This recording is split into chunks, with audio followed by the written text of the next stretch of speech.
yung fats dito. Bukod doon, significance po nun is nagkakaroon tayo ng fatty liver. So, iiwasan natin yung kumain ng kanin, then yung uminom ng alcohol. Yun po yung gagawin. Then, paano mo gagawin na mahaba ang buhay mo? Kasi ang research po ngayon lumalabas na, ang ibig sabihin lang po nito, mas konti kang kumain, mas mahaba ang buhay mo. Tandaan niyo po yun. Yun po ang pinaka-importanteng advice na maibibigay ko sa inyo. Gutom. Ganito po ha, yung mga taong nagugutom, mas mahaba ang buhay kumpara doon sa laging busog. Tapos, pansinin niyo po ha, yung mga taong, yung mga bata kasi, natural immunology to, no? Di ba may nagde-develop ng mga allergies habang lumalaki? So, ang gawin niyo po sa mga baby ninyo, mga 6 months pa lang, lahat ng allergens, expose niyo siya. Expose niyo sa dumi, dito niyo pagapangin. Huwag yung mga bata na, ay, konting kibot lang is, ay, alcohol, dirty. Huwag ganon. Kasi yung age na 6 months, doon na i-introduce, doon nagde-defense sa yung, doon nade-develop yung immunity para pag lumaki ka, matibay. yung depensa mo matibay. So, tandaan niyo po yun. Magigipaglaban na siya. Alcohol ng alcohol, yung mag-abot lang ng bari, alcohol ng alcohol, nakakahina po yun ang immune system. Kasi we are designed to encounter viruses and bacteria on a daily basis. Pag na-encounter na yan ng katawan mo, memoryado na niya. Alam na niya yung approach na gagawin niya. The second time na umatake sa'yo. So, ang tanong dito, dapat ba tayong, ano dapat nating gawin? So, ibalanse natin. So, ibalanse. Okay lang maghugas ng kamay bago kumain. Yung mga healthy lang na yun. Huwag lang yung alcohol ng alcohol, unting kibot mag-alcohol. Now, secondly, gano'n ka-importante yung tulog? Tulog. Tandaan nyo, lahat ng regeneration. Relaxation kasi pati utak ng Yun, lahat ng regeneration nangyayari sa time na natutulog tayo. Yung mga hormones ng katawan nyo, piniprepare yan during the time na nasa sleep. Tatrabaho yan.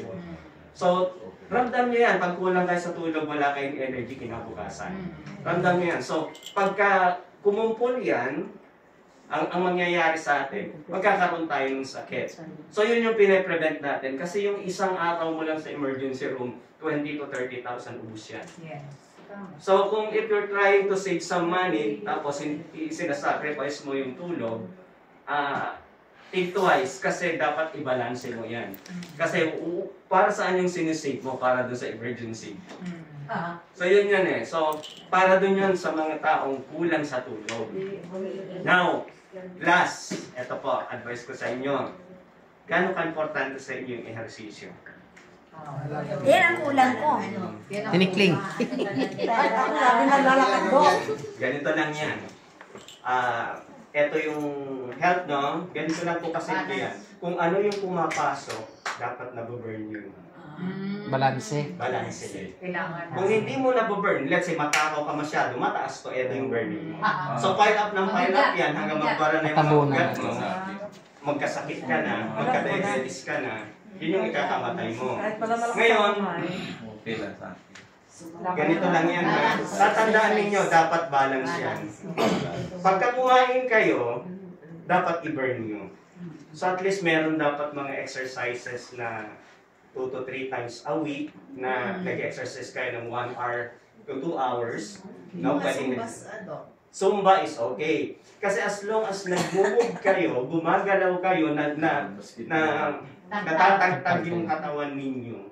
Magbo-burn, malabas yung power. Iba yun. Maganda yung circulation ninyo, nag-burn kayo ng calories, then at the same time nagdi-detox kayo. Iba yun, Dok, ng laban ng laba. Iba yun talaga. No? Iba yung ano, kasi ganito po yun ha. Pag naglalaba ka, ito yung ginagamit. Pinapawisan ka naman, Dok. Pinapawisan naman. Pero iba talaga yung... Kahit na, iba pa rin. Iba pa rin. At saka yung katawan. So, ito pa, lahat ng part ng body na hindi nagagamit, nililiit siya. So, matatawa kayo, no? Yung mga lalaki yan. Ganun din yun, totoo yun. So, pag wala kang performance, nililiit. Ay, performance. Sa akin dapat lagi laging exercise. Ang healthy, ha? Ito, ang healthy, sa mga lalaki, Kailangan lagi pala i-exercise. Twice a week lang. Ta? Hindi mo kinakailangan ng araw-araw. Ako 3 weeks. Twice a week dapat may performance ka. Pwede 3 weeks. Three times. Pwede na yung 3 weeks kasi pag inaraw-araw mo lalaki ang prostate. Buk na yan, buk na. Ay! So, ganun din sa babae. Pagka hindi kayo na minamahal ni Mister, no? Hindi kayo tinatabingan, may hormonal imbalance ka kasi yung oxytocin, yung happy hormone mo, yung mood mo hindi magiging maganda. Saka yung malilitaw. So, isa rin yan sa mga kino-consider natin to be healthy, dapat sexually healthy ka din. Yes. Kaya dapat yung mga lalaki, kahit 60 years old na, nakakaramdam pa rin kayo ng sexual urge. Meron pa rin dapat kasi yun yung libido. Sukatan yun na healthy ka. Pag wala ka nang maramdaman na urge, ibig sabihin, bagsak yung area na yun, may problema. Doon kasi yung may kilala po kasi ako, medyo 50 plus pala siya. Parang nawala na siya ng gana daw. Hindi, marami kasing ano yan eh. Pag nagme-maintenance meds ka Kasi ng hypertension, hindi diabetic po nakatayo. siya, Dok. Diabetic. Isa rin yan, yung sugar. Talaga na yan. Yan ang epekto. Yan talaga yun. Sasahan mo, ano na yan, sunod-sunod na yan. Eh, pag hindi mo na nagagamit yan, lalaki na rin yung prostate mo. Prostate ka. Prostate yung lagi. Babara. Kasama yun sa yan yung nagkakadesign sa atin ng gasi. Exercise, gana. Mag-Maria na lang. Pwede mo na sa iba gamitin pag hindi na kaya na. Mag-Maria. Sa mga kababaihan Maria. naman, mas prevalent sa inyo. 5 Maria. Mas pronounced yung hormonal imbalance pa yung Tandaan nyo, ang daming data na lumalabas yung mga kababaihan na nagko-call center, lalo nag-graveyard shift. Sila ngayon yung may mga Problema. nandito lahat sa matres. May myoma, merong PCOS, may hormonal imbalance, may cancer sa ovary, lahat yon. Totoo yun. So, kasi pag nasunod tayo, nagkakascade yung hormones from the top, no, pituitary, up to the gonads, dito sa ovaries, dito sa itlog natin. Kaya, pagka hindi ka natutulog, yung hormonal secretions mo, hindi maganda, including yung insulin mo, mababa. So, ang diabetes, hindi lang nakukuha sa katakawan. Mababa insulin secretion mo, pag kulang ka lagi sa tulog, tapos kain ka ng marami, so tapos ang sugar mo. Kaya matulog tayo na lang. Kasi Oo, sir, tsaka siyempre ganun yan sa mga performance. seniors After na ng talaga. performance. May sinay tulog eh. Mga gising pa, nag-12 to 1, minsan. Oo, hindi Ako, totoo. Okay. Hindi, ganito po kasi yun. I-research nyo sa sa NIH, no? Sa United States website yon. Ano ba talaga yung oras ng pagtulog? Include. Sige po. Bye-bye. Ay, bye-bye na kayo, sir. Thank you po Sama dyan. namin si sir sa prayer natin kasi nag-abot na kanyang ano, ha? Doc, Okay. make Kaya ka- sir, magpahinga. Thank you. Ingat, sir, ha? Ingat sila sila. Pati ka yan. Masama po yan. Ingat sila sila. Maraming masakit lang yung katawan. Sir, magpahinga na kayo. Sige, tuloy lang, Doc. So, pwede nyo i-google, no? National Institute of Health, website yun ng United States. Ano ba talaga yung tamang tulog ng senior citizen? Sasagutin niya kayo, 7 to 9 hours. All persons, basta adults, 7 to 9 hours dapat ang tulog. Now, ano ang dahilan kung bakit ang mga senior citizen konti ang tulog? Nutritional deficiency. Kulang kayo dun sa mga relaxant na mineral, kulang kayo ng magnesium, no? Kulang kayo ng mga vitamins such as vitamin E, vitamin A, yung ADEC, yung oil vitamins, nakaka-relax po yun, nakakatulog yun. Fish oil. Exactly. Nakakatulog ba yan? Yung food supplement. Nakakatulog? Kailangan ng food supplement sa mga seniors.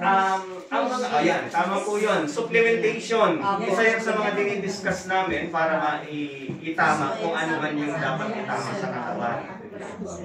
So yun po yun. Ngayon, yes, yung itamay na rin natin yung diet. Ano ba yung tamang diet? No, may hierarchy kasi yan. Pagkakain tayo, hindi pwedeng kung ano yung nakaharap sa'yo, yun kagad yung kainin. May style dyan para hindi tumaas yung sugar.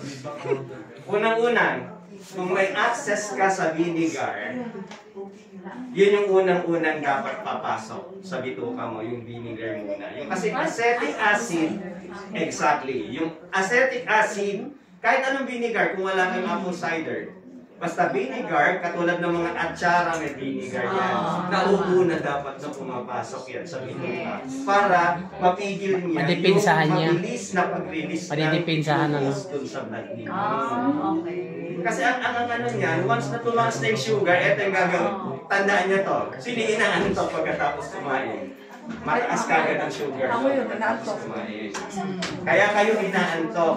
Now, pagka kumain tayo, supposed to be magkakaroon ka ng energy. Ay, Bakit sa mga cases nyo, Naantok. inaantok kayo, nawawala yung energy? Kasi sobra. Sumobrang taas yung sugar na yon. Yun, tsaka yung insulin nagsabay. Kaya drowsy. Inaantok. Pagka tuloy-tuloy yung ganong klase ng pagkain ninyo na lagi kayong inaantok after yung kumain, magde-develop ka rin ng fatty liver. Eto, tansyahin nyo. Walang diet kasi na pare-parehas, iba-iba kasi, iba-ibang katawan ng tao. Tansyahin nyo, kayong makakaalam yan. Not even your doctor alam yan. Pagka kumain ka, inantok ka, sumobra. Oo, tama. Babawasan mo yun. Pag kumain ka, hindi ka nabusog, pero naging energetic ka, that's the right level of nutrition.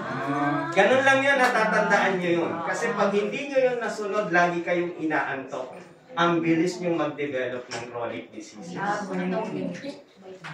Yun lang. Ang sikreto dyan, magbaon lang kayo. Pag magbabiyahe kayo, nasa labas kayo, huwag kayong kain ng Jollibee. Magbaon kayo ng nilagang itlog o kaya ng mani. Saging. Saging, yan. Ganun lang. Basta may makain lang kayo, hindi natin kinakailangan mabusog. Ang importante, may pumasok na nutrition doon sa katawan mo. Tapos tubig. Tubig. Okay. Ngayon sa tubig naman, pag uminom ka ng tubig, dapat umihi ka muna bago mo yung sundan. Yan po yung rule ha. Marami kasi information sa website, oras eh. Mali po yun, iba-iba tayo ng filtration rate sa kidney. May mga... Like for example, Doc, like for example, pagkagising mo, 1 glass of water ang inumin mo. Pwede. Okay yun, mas maganda yung warm water na iniinom kasi mas madaling proseso ng digestive tract mo yun hanggang... Doktor, sandali lang po. Ako, doktor, kasi acidic. Okay. Dapat malaman nyo yung cause ng acidity ninyo. Kasi ganito lang po yan kasimple ha. Ang dami ko pong patient na nahawakan, psychosomatic yung pagiging acidic nila. Ibig sabihin, isip ng problema. Kaya Acidic na yun. So psychosomatic sometimes yan. Karamihan sa kanila ganun yung nangyayari. Now, pangalawang cause ng acidity, lagi kang busog. Pag kumain, yun, psychosomatic ka. So, pagka lagi ka naman busog, kasi pag busog ka, gumagalaw ka, o kaya humiga ka, nagkakaroon ng reflux. So, yun yun. So, yun din ang dahilan kung bakit hindi dapat nabubusog ang isang tao. Dapat nalalamanan lang, tama lang yung laman ng tiyan, para nakakagalaw ka, at medyo humiga ka man ng konti, hindi ka mag-reflux. Now, it's okay to eat your meals 3 to 5 times or kahit 6 times pa per day. Huwag ka lang mabusog. Dok, anong reason nung malalakas uminig? Ha?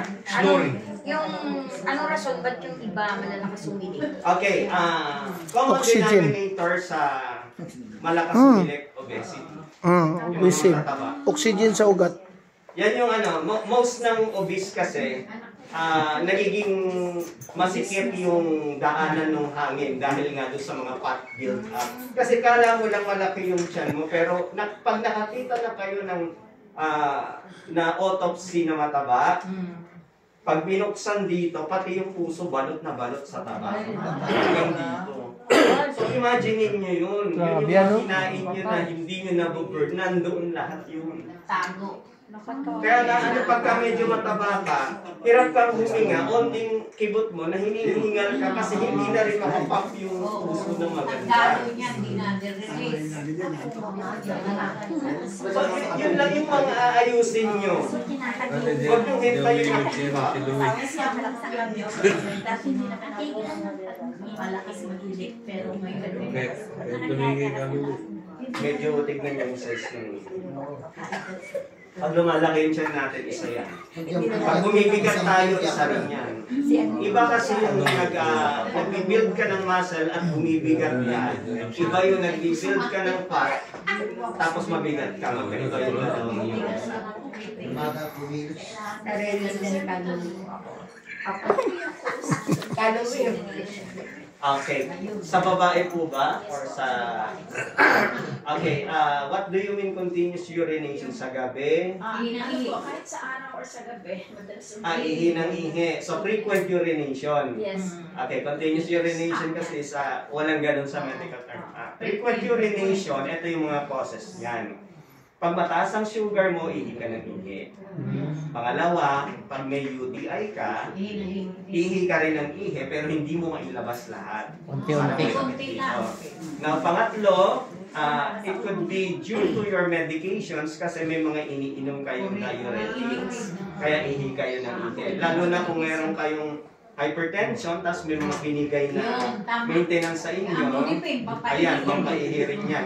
Calcium blocker siya, at the same time, meron diuretic effect. So, kaya ihi ka ng ihi.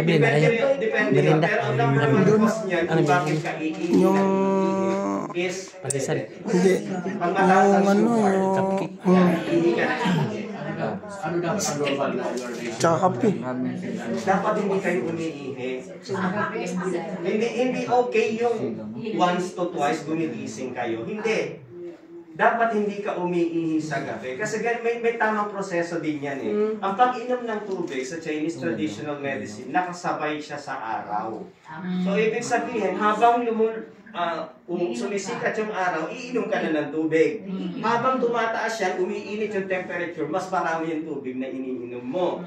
Then, habang lumulubog yan, mas kukunti na dapat yung naiinom mo. Then, pag lumubog na siya, wala ng tubig kasi nakasabay siya sa araw. So, ang mangyayari ngayon yan, kayo, ang dami niyong kinain, ang dami niyong pang ininom, gigising talaga kayo para uminom. Pero paano pa naman? Hindi tama. Hindi kasi tama yung nabawasan. Yung eat glass, Dok, totoo ba yung eat glass na Depende rin. Kasi depende yan sa glomerular filtration rate ng kidney mo. May mga tao kasing hindi kaya. So pag pinilit yun, magkakatubig sa labas. baga? So yan eh. Yan yung iniingatan natin. Kaya Hindi alam. the right approach really is pag inom mo, naihi ka, doon mo susundan. Pag hindi ka nag-empty, wag mong susundan. Not unless pinapawisan ka, nag-workout ka. Kasi may outlet na iba. Kasi sa amin, the skin is the third kidney. So pagka pinapawisan ka, hindi ka iihi talaga kasi dito lumalabas. sa skin. So, yun po yung mga dapat yung Dok, meron pa akong i-consider. tanong dito. Diba? Ano ito yung pag nahihilo, palagi, gano'n. Okay, maraming causes kasi ang hilo. Okay, unang-una niyan, it could be sa mata, may problema ka sa mata. Pangalawa, pag kulang ka sa tulog, nahihilo ka, may anemic ka na. So yung anemia is one of the causes niyan, may hiluhin ka din. Pangatlo, baka may problema ka sa blood pressure mo. Kasi sometimes may hilo na hanging high blood, may hilo ng low blood. Marami kasi cause. Kaya hindi basta-basta nagbibigay ng medication for that. Dok, yung bang pag bibisikleta, ano ba yun? Exercise. Yes, cardiovascular exercise. Yun ang maganda. Lahat yun gumagalaw. Pumipidal ka. Pero sa lagi ka nagbabay. Sa maghapon po, lagi ka naman nagbabay. Kasi ako katulad ko, sumusundo ako sa aking mga po sa school. Okay lang po ba yun? Okay lang po yun. So, ganito na na. Yung exercise, ito yung definition kasi ng routine. Now, ano ba yung routine? Yung araw-araw kong ginagawa. Although pinapawisan natin. Naglalaba ka, Yung nilalabahan ka. Naglalaba ka, naglilinis ka, naghuhugas ka ng mga pinggan, routine yan. So what is exercise? Exercise is an activity that is challenging to you. Ibig sabihin, hindi mo routinely ginagawa. So, paano yun?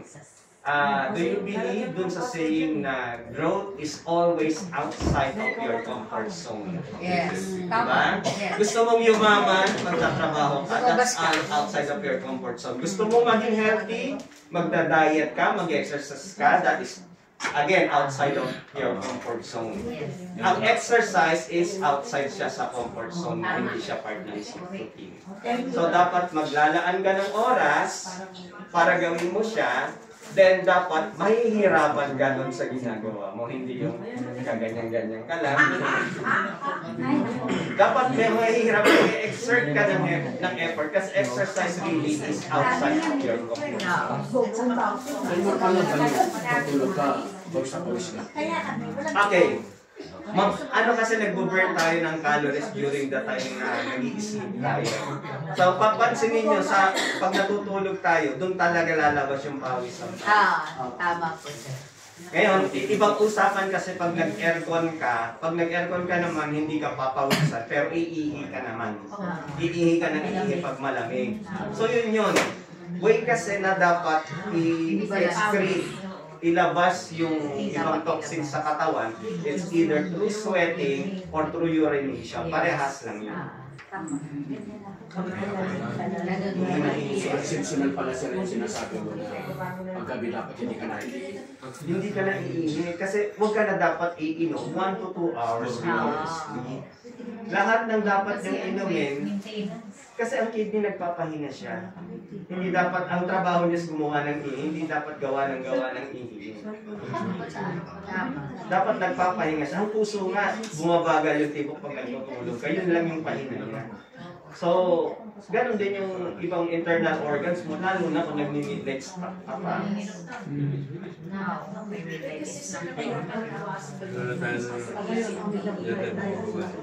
Hindi, ganito dapat yun. Ganito lang ha. Ang carbohydrates kasi, kanin, bread. Baka kayo mahilig sa bread. Ganito lang yan kasimple. Ang advice, naturopathic advice lang kahit saan kayo tumingin na website na basta naturopathy ang topic, get rid of highly processed. Ano yung highly processed? Bread, biscuits. Pagkakain mo niya 2 hours lang ito. Kasi magsusuot up yung sugar din babagsak. Hindi ko mabibitawan yan. So, iwasan nyo yung mga ultra-processed na pagkain na yun. Alam ko yun. No, kahit oatmeal pa yan, basta instant Send mo yan. sa amin Ang pinaka-healthy, yung mga whole food na nabibili nyo sa palengke.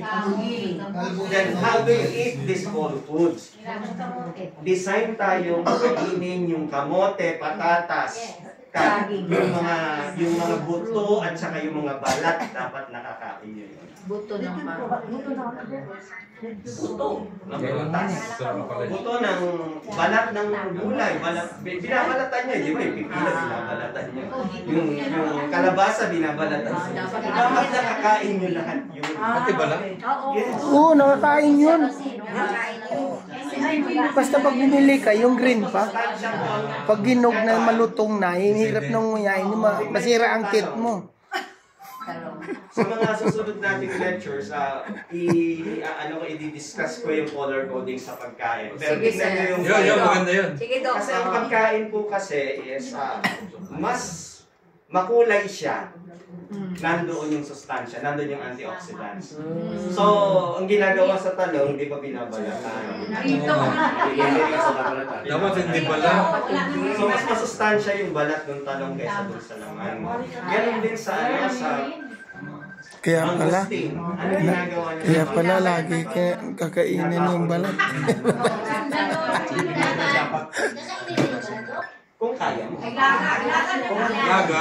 Yung may mangosteen na capsule na nabibili. Yung pinapowderize yung balat na yun. Ginagawa soup. Yun yung Sa bahay. So, ganun lang po Kami ni yun. Papa sa... Yung balat na tunay. Dinesign kasi tayo na kumain ng rainbow colors. O ano? So yung rainbow colors, lahat yan, dapat Sige, nakakain within magpahinga the day. ka. Lahat ng lasa natitikman nyo. So kung may preference lang kayo, Uwi ka may na sa sakit tulog. kayo. Okay, okay. Di ba po, kung preference mo matamis, magiging diabetic ka soon. Kung ang preference mo, laging maalat, may kidney problem ka, tsaka may hypertension ka. Diba? So lahat natitikman mo dapat. Matamis, maanghang, maasim, matamis, maalat, maasim, mapakla, maanghang, mapait. Yan yung anim na lasa na dapat lahat natitikman. Eh, sa buhay, sir, ang hirap na. Maalat, nilagyan ng bagoong, maalat na. Nandun na lahat. Sa pagkain din. May ubo. Pinakbet? Everyday po yun. So, kung hindi mo lahat yun makain, doon pumapasok yung tinatawag na supplementation. How about sa fish? Yung mga magagandang benefits ng isda?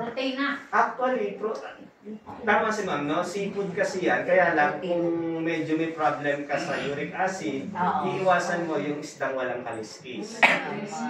Yung mga galunggong, yung mga tuna, no? Ay, kakainin mo lang yung mga isdang may kaliskis na galing sa dagat.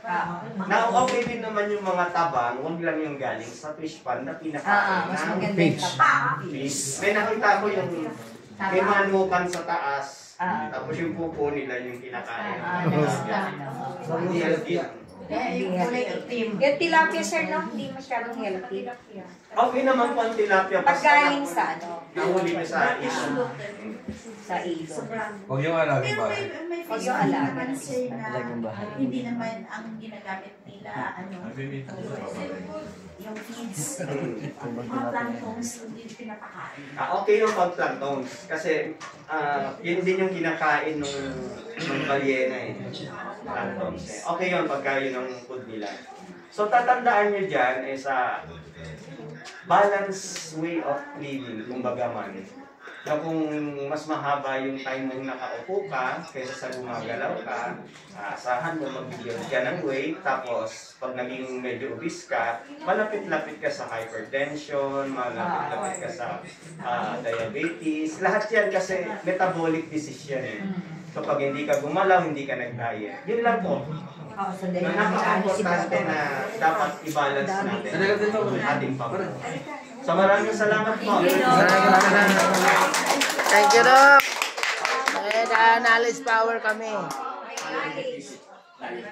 Okay. Paano epektibo ba yun?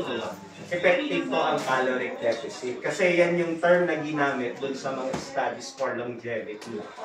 Caloric deficit, it means, it doesn't necessarily mean na magkakat ka dun sa food, no? Papalitan mo yung type ng food ng mas mababa yung calories pero mas higher in nutrition. So, ibig sabihin, instead na nasa fast food ka, no, isang Big Mac na burger ang kinakain mo, which is around nasa 1,000 calories na, no, supposed to be, dapat per meal lang nasa 300 calories na kinakain mo. Kumain ka ng 2 nilagang itlog, tapos mag-play kasamang salad na gulay. Complete na yun. Depende sa weight concept. Depende sa weight mo. Tsaka hindi rin kasi, sir, ikaw ang makakaalam. Ikaw ang makakaalam. Kasi ako, hindi ko pwedeng ilagay yung shoes ko sa inyo. Ikaw ang makakaalam, ikaw ang makakatansya. Basta pag kumain ka ng gulay, ito yung mararamdaman mo. Hindi ka antokin kahit nabusog ka. Yes, totoo. Pero pag kumain ka ng kanin, medyo nasobrahan mo lang, mamaya-maya inaantok. So yun yung sinasabi ko sa Isa isa. ko sa calorie deficit ako. Nagkukwenta ako. In this today, kung ilan kailang calories, yan ang maintain ko. Maintain ko. Na-maintain yung Sometimes, I don't eat rice. Kasi malaki natin tiyan ko. Lumiit na yan, sir. Congratulations. So, nakano ako ng calorie deficit. Napanood ko lang din sa YouTube. Tama po yun. Ang caloric deficit, yan yung ginagawa para mag-lose ka ng weight, para mapababa mo yung risk ng cardiovascular disease. Marami kami mga patient na for operation na, for bypass na sila. Kaya lang, pinadefer namin ng ilang buwan, hindi na pinakain ng kanin, hindi pinakain ng carbohydrates, tapos nag-fasting. And then, may bumaba na mga 2 to 3% na bara dun sa kainin na bypass. Pero nobserba ko talaga, nakakataba talaga ang palagi yung rice. Kasi ako hindi ako nag-rice. Exactly. Kaya na-advocate din kami ng keto diet. Kaya nga sinasabi ko sa inyo, di ba? 2 itlog na nilaga. Itlog yun, di ba? Sa meat. Pwedeng meat. Pwedeng fish. Chicken meat. Basta wala ka ng bread, wala kang carbohydrates. Hindi ka nakakapag-high blood ang itlog. Depende rin kasi yan eh. Actually, misinformation yan ng mga medical practitioners noong mga 1960s pa yan na na-debunk na ng mga present studies ngayon. Kasi ang ginawa sa mga studies ngayon, pinakain yung isang tao ng 12 itlog araw-araw for how many months. Yan yung mga subject ng studies ngayon. Wala naman nagbalang puso sa kanila eh. Basta wala lang carbohydrates. Yun yung sinasabi ko sa inyo. Kasi hindi naman ma-absorb yung cholesterol dun sa pagkain mo. Hindi lahat Mahal yung pumapasok bigas, di ba? Kumain ng bigas. Ang itlog ba, Doc, ay di ba malamsa? Binabawa ko sa sarili ko, Doc, kasi meron akong bukol. Tama ba? Okay. Ganito po yun. Ang egg kasi is one of the most complete food na meron tayo. So, ibig sabihin, pinakamasustansya yan. Kaya kung may papamulat kayo sa mga anak nyong kainin, walang iba kundi. Dapat hindi sila kumakain ng iba kundi. Ang palakas kasi na nga yan. Ngayon, pag may bukol po kayo, ang iiwasan nyo is yung mga itlog na ang walang ama. Kumbaga hindi fertilized. Oo, yung ibig sabihin, Hindi nakasta. Kasi tulad nun sa mga sinusupply sa Jollibee, yung mga itlog na yun kasi ay kahit na lalaki sila, nangingitlog Ang mga ano, Kasi yung pinapakain ng ganyang mas yun eh. kailangan may ama. So dapat fertilize. Fertilize. So doon kayo bibili ng eggs doon sa mga itlog ng itik na gagawin balot. Organic. Wait pa lang. Doon kayo bibili ng itik. Organic. Di ba, Doc, mas malamsa ka siya?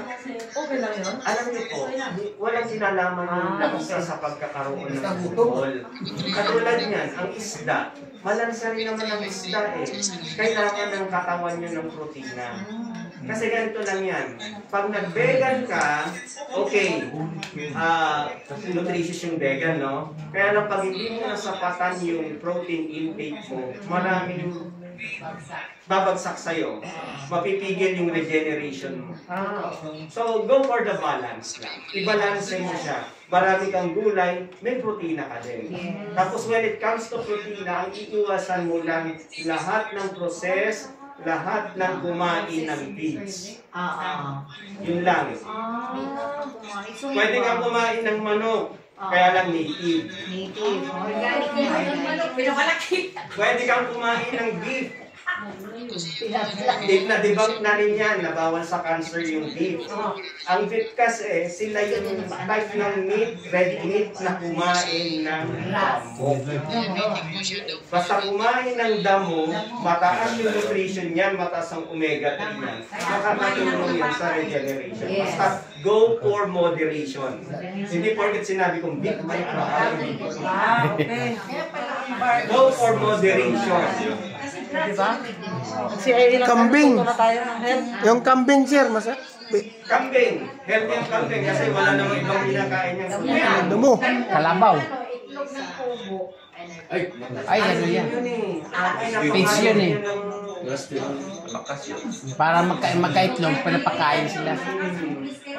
Pinapakain din yun ng feeds. Para mangitlog. Maganda pa ang itlog na. Pero yung yung mga fertilized naman na itlog ng puso, okay lang. Kaya lang go for moderation.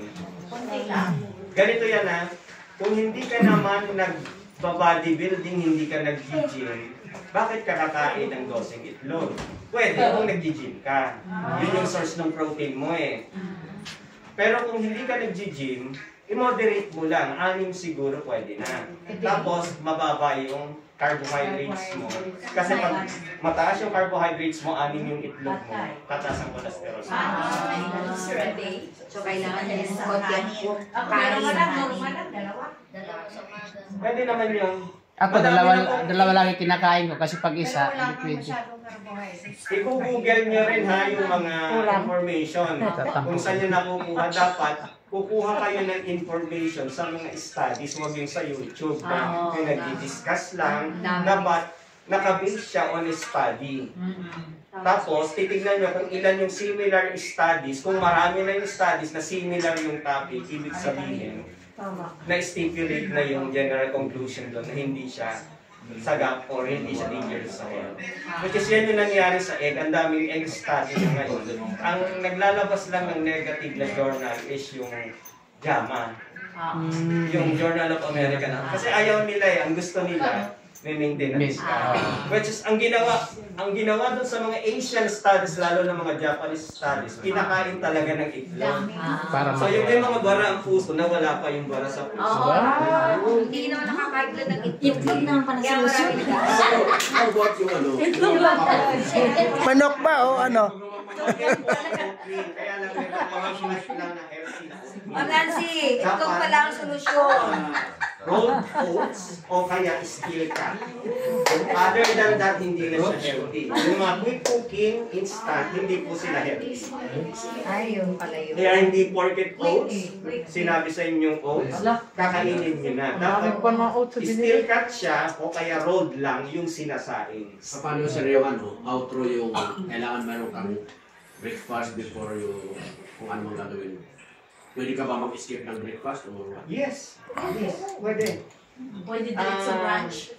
Alam nyo ba para maging healthy kayo, 2 beses lang dapat kakain sa loob ng isang araw. Walang right. Ayun, pasok. Pasok ako doon. Ako di ako nag-breakfast eh. Ako kasi may breakfast, itulog ko lang ako. Kopi lang.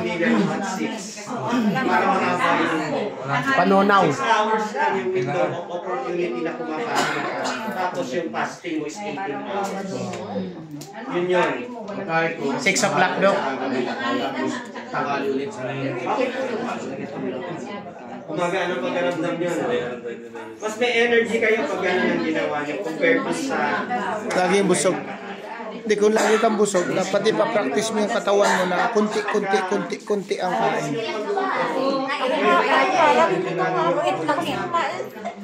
Bibili ka dito ba? Kapangit. Ang nangyayari kasi pag may carbs ka, after 4 to 5 hours tulog ka ulit.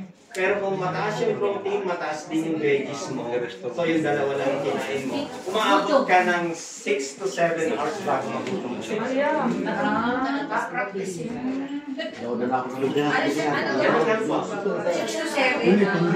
Bago magutom.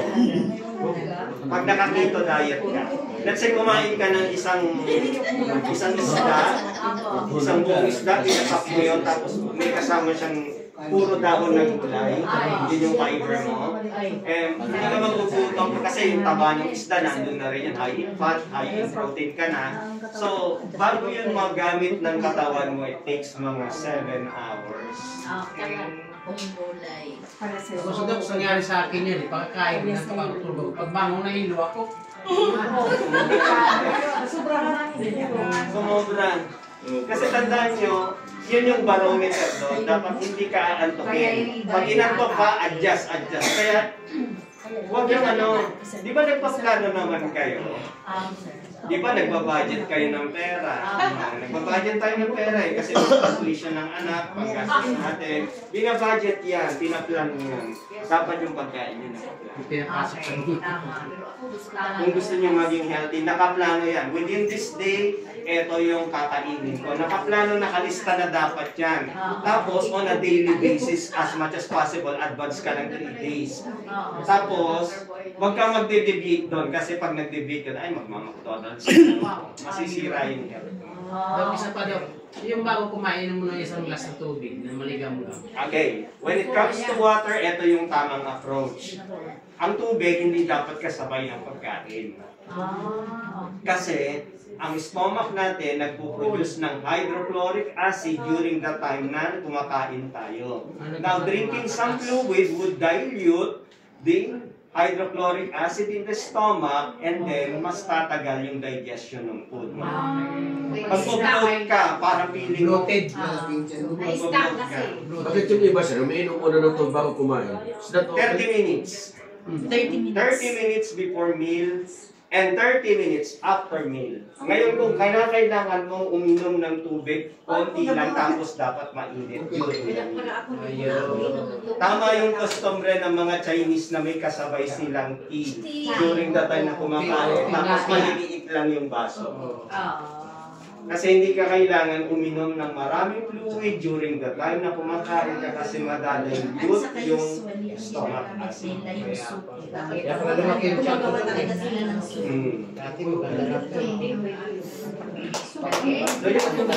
Tama pa na yun.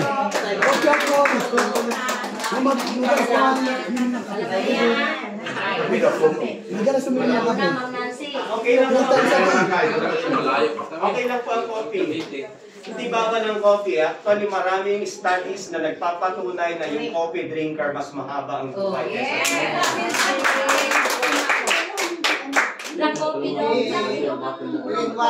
Kung gusto nyo ng gamot talaga, gamot din siya sa fatty liver, pampababa siya ng sugar. Walang asukal, walang creamer. Black lang talaga siya. Ang honey kasi, fructose din siya. Although may mga vitamin siya, natural antibiotic siya, kaya lang ang honey is still sugar. So kung nagda-diet ka, isa yan sa mga iiwasan. Ay guys, yung gatas.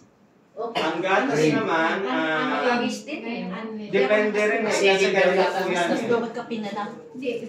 Tayo kasi Asian, meron tayong lactose intolerance. So ibig sabihin yung pag uminom ka ng gatas, utot ka ng utot mamaya.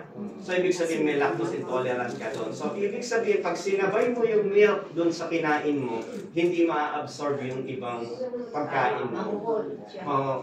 Masasayang yung nutrients. Kaya nga yung milk may pinabagayan yan eh. May mga tao sa white, yung mga Caucasians, yung mga Europeans, wala silang lactose intolerant. Tayong Asians at saka Africans, meron. Sa kanila dinesign yung mga milk supplements, hindi sa atin.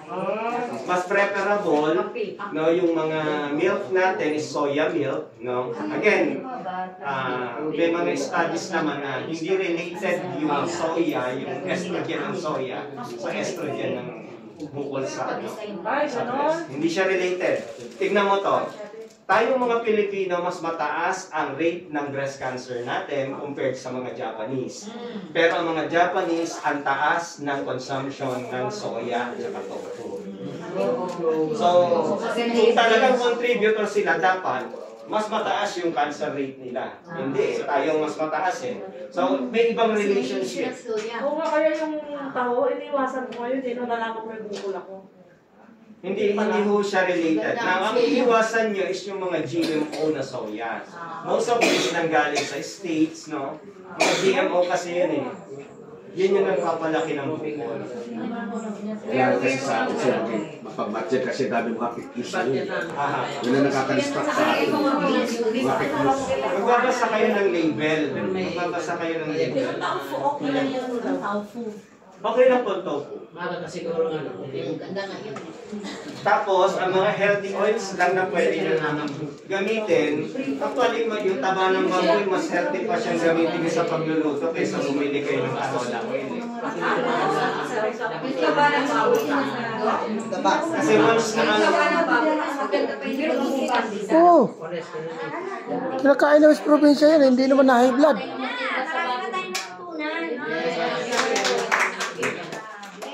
yung alam niyo po nung mga 19, nung bata ako naabutan ko pa yung purika, yung bar. Puriko. Oo. Kabalot ng kape. Tapos parang margarine siya ginagano. Masarap yun. Mababa nung panahon na yun, mababa yung rate ng... Meron pa ngayon yun eh. Sabi na, hindi na puriko. Baka ikaw natanong ko ito. Ilang taon ka naman? Kasi ganito lang po ngayon. Ang vegetable oil except coconut oil. O coconut oil lang ang safe talaga eh. Vegetable oil, lahat. Soya oil, hindi.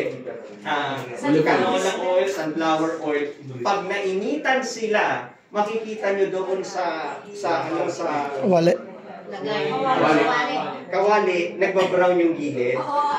Inflammatory yun pag nakakabara ng heart. Kasi natutuyo. Yung pagdo. Pero subukan nyo yung taba ng baboy, iganon nyo. Kahit umuusok na yung kawali, puting-puti pa rin, hindi nangingitim yung gilid. Yun yung obserbahan nyo doon. Kasi yun yung inflammatory sa heart pag laging may ganon yung kinakain natin. May lasa. So, taba na ng baboy lang. Pero magsusok ka, ha? Magsusok na before it sinabi kasi hindi araw-araw ito. Palm oil, wala pa kasi ako na-encounter na mas maraming stats. Coconut oil, marami. Coconut oil, ang extra virgin or Virgin oil. virgin Coconut oil. olive oil. Olive oil. Yung virgin olive oil na ginagamit lang siya sa salad, hindi rin siya pang kasi nagiging inflammatory. Ay, di sa pwede pa pwede. Ganito ang gagawin mo. Pagpiprito ka ng manok, lagyan mo na lang ng tubig na konti yung manok mo, takpan mo, magmamanti kayo, doon mo siya ipirito. Sarili. Ako sir, nag-prepare ako kasi doon sa tubig. Ganun din po yun. Scramble egg. Poached egg ang tawag po doon. Tubig lang lang ang tika. Okay po yun. Tapos yung mga baboy, ganun din ang gawin nyo. Maglagay kayo ng konting tubig, takpan nyo, doon siya maluluto sa sarili ng mantika. Huwag kayo gagamit ng Tama pa rin. Pero mo pala yun. Kahit tubig, tapos sarili na siya ng kata. Kasi tandaan natin, wala namang mga mantikang ganyan noon nung panahon ng lola natin. Walang sakit sa puso nung masyado. Ngayon, nag-rampant yung sakit sa puso dahil nga dyan sa mga nakain natin sa mga kaso. Akala ko, Dok, damo na mahal, mas safe. Kasi hindi ka rin ginagamit na oil. Ano yung olive oil? Hindi pwede na ito. Ilagay mo na olive oil, mahal. Mahal ang olive oil. Mahal na yan dahil sa tax. Guys, Thank you, Doc. Thank you. sige na. Okay. Salamat. Thank you, sir. Thank you, Doc. Maraming salamat, Dok. Marami kami natutunan sa inyo.